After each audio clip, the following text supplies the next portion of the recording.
Hello girls and boys, क्या हाल चाल। यार आज मैं बहुत ही एक इंटरेस्टिंग टॉपिक के बारे में बात करूंगा and that is the relevance of DevOps in the next 2 to 5 years।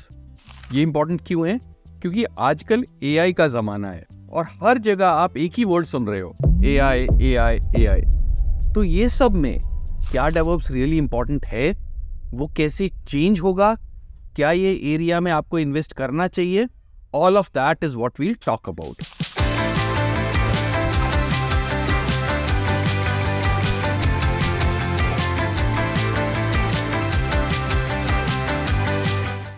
तो इस पूरे एआई बिजनेस को थोड़ा सिंप्लीफाई करते हैं, थोड़ा डम डाउन करते हैं और थोड़ा जेनरिक लेवल पे बात करते हैं इसके बारे में कि ये चक्कर सारा है क्या।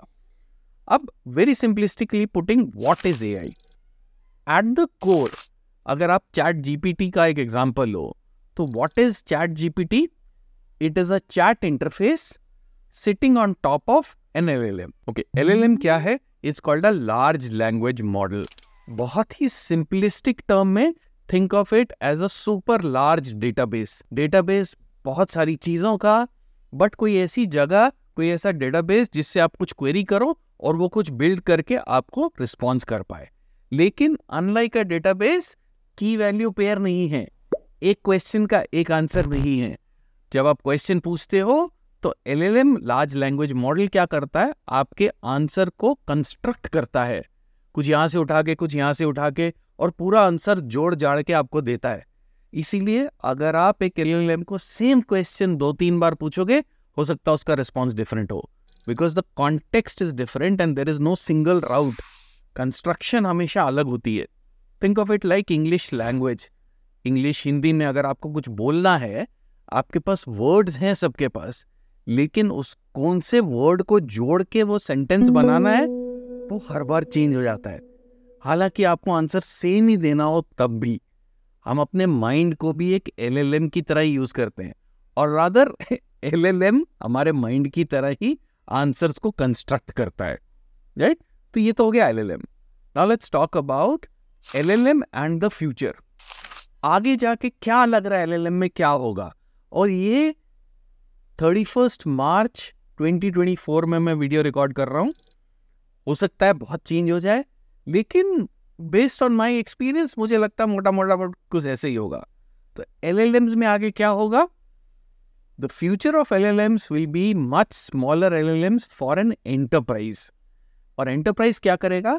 एक बेस एलएलएम लेगा, मे बी एक ओपन एआई से, मे बी माइक्रोसॉफ्ट से, मे बी कहीं और से, और उस एलएलएम को अपनी प्रोप्राइटरी डेटा के ऊपर ट्रेन करेंगे। और ऐसा हो सकता है कि बहुत सारे एलएलएम्स का कॉम्बिनेशन बन के एक एंटरप्राइज खड़ा हो, विच मीन्स बहुत सारी ऐसी कंपनीज होंगी जो छोटे छोटे एलएलएम नीश पर्पस के लिए सेल करेंगी, और एक लार्ज एंटरप्राइज, एक लार्ज प्रोडक्ट, एक लार्ज बैंक, एक लार्ज रिटेलर इन छोटे छोटे एलएलएम्स को लेगा, उनको ट्रेन करेगा और उसके ऊपर अपना प्रोडक्ट चलाएगा। एज एन एग्जाम्पल, अगर आप रिटेलर हो तो प्रोडक्ट मार्केटिंग का एक अलग से एलएलएम हो सकता है, प्रोडक्ट ऑर्गेनाइजेशन का एक अलग एलएलएम हो सकता है, वेयर हाउस मैनेजमेंट का एक अलग एलएलएम हो सकता है, समथिंग लाइक दैट। अगर आप एक बैंक हो तो इसके कॉनोटेशंस भी अलग अलग हो सकते हैं। हो सकता है हर अलग टाइप की बैंकिंग के लिए एक अलग एलएलएम हो, या हो सकता है कॉन्टैक्ट सेंटर के लिए एक अलग एलएलएम हो, ऑपरेशंस के लिए एक अलग हो, something like that.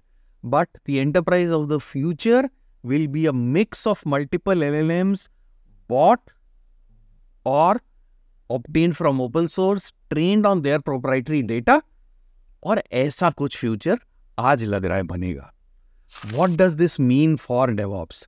It means a ton more data, which means MLOps, machine language operations उसका बहुत इंपॉर्टेंट हो जाएगा, क्योंकि आप डेटा टेराबाइट्स, पेट्राबाइट्स में बात कर रहे हो। Higher speed of development, because आप लास्ट 6 महीने, साल भर में ही देख लो, जो इंडस्ट्रीज, जो ऑर्गेनाइजेशंस इस स्पेस में है, वो कितनी स्पीड से चीजें रोल आउट कर रही हैं। So speed of development with massively increase. Forms of testing will totally change. आज अगर टेस्टिंग को आपके 2 हफ्ते, 1 महीना लगता है, तो उसको 2 दिन 4 घंटे में करना पड़ेगा, तभी तो वो स्पीड मैच होगी, which means to leading to faster releases of products. अब ये चीज हम पिछले 10 साल से बोल रहे हैं, DevOps enables faster release of product, but this speed of releasing faster products we have never seen. So DevOps becomes equally important. लेकिन ये DevOps पिछले 5-10 साल के DevOps से टोटली डिफरेंट होगा। कैसे? वैसे ऐसे तो हम हमेशा ही बोलते हैं कि आज का DevOps पुराने DevOps से डिफरेंट है। थोड़ा कॉन्टेक्स्ट देके एक्सप्लेन करता हूँ ताकि समझ में आए।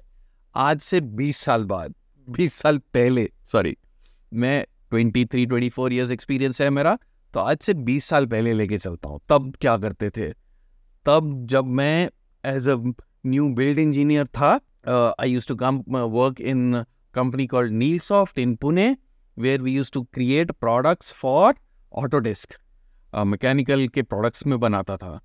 तब हम क्या करते थे, बहुत सारी फाइल्स को इधर उधर मैनुअली कॉपी करते थे, कुछ स्क्रिप्ट्स के थ्रू DLLs को मैनुअली कंपाइल करते थे, एक बिल्डेबल आर्टिफैक्ट को मैनुअली बनाते थे और फिर उसको डिप्लॉय करते थे। ये 20 साल पहले की बात थी। 10 साल पहले क्या करते थे? कुछ कमांड्स को फायर करके जावा का लेट्स से एक वॉर फाइल बनाते थे, कुछ सेंड और ऑक स्क्रिप्ट्स चला के लेट्स से वेब लॉजिक के कॉन्फ़िग फाइल्स को अपडेट मारते थे, फिर उस वॉर फाइल को उठा के वेब लॉजिक में डालते थे, वहां डिप्लॉय करते थे। आज से 1 साल पहले क्या करते थे हम लोग as a build engineer? Kubernetes में पॉड्स डिप्लॉय करते थे, using lambda serverless functions deploy करते थे, या फिर पॉड्स को कॉन्फ़िगर करते थे ऑटो स्केलिंग के लिए based on certain thresholds. Memory हो गया, रैम हो गया, तो पॉड को ऑटो स्केल कर दो। ये मैं बहुत सिंपल से एग्जांपल बता रहा हूं। इन सब में कॉमन क्या है? कुछ तो कोड है कहीं पे जो बिल्ड होता है, कुछ तो कोड है कहीं पे जो कि कंपाइल होता है, कुछ तो कोड है कहीं पे जो कि स्टोर होता है, गिटहब हो सकता है, क्लियर केस हो सकता है, और कुछ तो चीज़ है जो डिप्लॉय होती है। ये फंडामेंटल्स पिछले 20 साल से चलते आ रहे हैं। शेप और फॉर्म चेंज हो गया है। हम क्लियर केस, एक टाइम पे मैं clear case multi site admin था, मतलब clear case you can think of it as GitHub का मोटा मोटा इक्विवेलेंट सोर्स कोड कंपोनेंट है एक, और उसके 4 साइट्स हम लोग मेंटेन करते थे across the world, and I was one of those admins. तो अगर वो सिंक फेल हो गया या एक वॉब डाउन हो गया, वो हमारा प्रॉब्लम होता था। आजकल तो पता भी नहीं चलता ये सब गिटहब कैसे मैनेज करता है, राइट? क्योंकि गिटहब एडमिनिस्ट्रेशन नाम की चीज़ ही नहीं है कोई, वो सब अपने आप हैंडल हो रहा है एंटरप्राइजेज में, राइट? ये गिटहब तो SaaS प्रोडक्ट है, तो पता करने की जरूरत नहीं है। शेप फॉर्म चेंज हो गया है, लेकिन ब्रांचिंग स्ट्रैटेजी उधर ही है, कोड कमिट कैसे करना है वो उधर ही है, मर्ज इश्यूज रिजॉल्व कैसे करने हैं वो फंडामेंटल अभी भी सॉलिड ही है। So let's come back to in the future. आज से अगले साल, 2 साल, 3 साल, 5 साल में how do I think AI की दुनिया में आगे क्या होने वाला है? On the dev side, like I said, छोटे छोटे LLMs डिप्लॉय होंगे, छोटे छोटे LLMs इंटीग्रेट होंगे। हर LLM को हर रिलीज पे ट्रेन करना पड़ेगा आपके लिए। उसके लिए पाइपलाइंस बनेंगी जो LLM डिप्लॉय करने के लिए होंगी, LLM ट्रेन करने के लिए होंगी, LLM इंटीग्रेट करने के लिए होंगी। सो डेव साइड से पाइपलाइंस का शेप और फॉर्म चेंज हो जाएगा, LLM सेंट्रिक हो जाएगा, कॉन्फ़िग सेंट्रिक हो जाएगा, क्लाउड सेंट्रिक भी हो सकता है। हो सकता है अगर कुछ जो प्रोप्राइटरी क्लाउड्स हैं वो अपनी LLM से रिलीज कर दे तो वो भी मॉडल आ सकता है। ऑन द ऑपरेशन साइड क्या होगा? बहुत सारी प्रिडिक्टेबिलिटी बिल्ड हो जाएगी। कैसे? कुछ एग्जांपल देता हूँ। इमेजिन आपका जितना भी P1, P2, P3 events log हुए इन द लास्ट 5 years, वो सारे आपने एक LLM को फीड कर दिए। उस LLM में उसको सीख के उसके पैटर्न्स बना रखे हैं। आज आप एक नया कोई अलर्ट आता है तो LLM ये बोल सकता है this pattern identified originating from app server, potential issue occurring in 25 minutes। क्योंकि पिछली बार ऐसा जब कोई पैटर्न आया था ना, तो 20-25 मिनट बाद एक P1 इशू आया था, तो जरा चेक कर लो। या a pattern identified that's different from the last release however no code change found for this component, please check। मतलब इस फंक्शन में, इस कमांड पे ये वाला मैसेज लॉग होता था, लेकिन अब ये वाला लॉग हो रहा है। ये मैसेज डिफरेंट है, फंक्शनैलिटी में कोई चेंज नहीं हुआ है, आपके कोड में चेंज नहीं हुआ, ये मैसेज अलग कहाँ से आ रहा है, जरा चेक कर लो। या फिर एक और example, this one issue identified in component 5 and 89% match issue in component 2 resulted in a P1 2 weeks back, which means component 5 में एक एरर आया, इसका 89% मैच करता हुआ एरर component 2 में आया था और उसकी वजह से एक P1 आया था 2 हफ्ते पहले। प्लीज चेक करो। ऐसे intelligent and very very data driven alerting आपको आएगी as an operations guy, and you have to figure out कि ये प्रॉब्लम है या इसको इग्नोर किया जा सकता है। That's where the future of AI and DevOps is going. ये सब सुन के अब आपको करना क्या चाहिए? बहुत सिंपल चीज है, 3 चीजें करनी है। सबसे पहली चीज, कंफ्यूज नहीं होना है, घबराना नहीं है, जो कर रहे हो वो करते रहो। और सेकंड थिंग, आपके फील्ड में मास्टरी करनी जरूरी है, बिकॉज एआई आ जाए उसके पहले आपको पता होना चाहिए साला हाथ से कैसे करते हैं काम, क्योंकि एआई आके तो सब ले जाएगा। तो आपको फंडामेंटल स्ट्रॉन्ग कर।